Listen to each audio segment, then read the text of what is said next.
sort of tried to learn through tutorials on my own, and it wasn't until I got to college when I actually really started learning things. The older guys in B-Terps were really good teachers, and my freshman year of college is where I learned the bulk of what I know today as a breakdancer. We usually host jams, which are breakdancing competitions. It's open to the public. We were actually going to host one this fall called Fall Break, but due to the new SGA financing policies and stuff, we got no funding the first round, and that was the one round that we needed money in order to reserve rooms and all that. We train moves, but we also oftentimes just train to freestyle.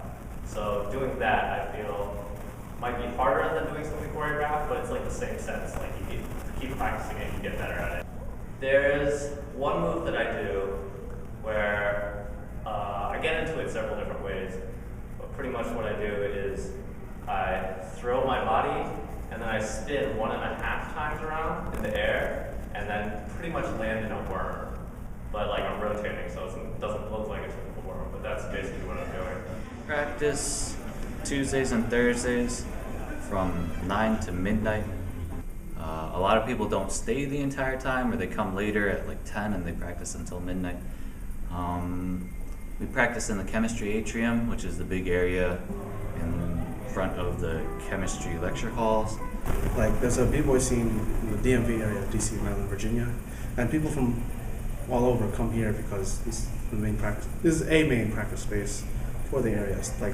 World famous people come here to practice.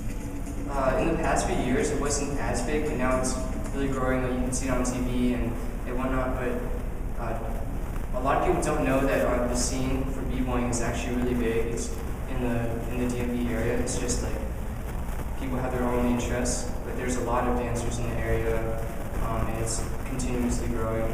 It's always been that kind of struggle because through personal experience, I found it very difficult, even in high school, trying to start a club. We'd have to really get a teacher, and it was already difficult getting a teacher to sponsor us. And even when we did, they wouldn't let us use the studio. They wanted someone more legit, or actual dance team, and that's the same case for here. We've always had to find our own way because we're not looked on.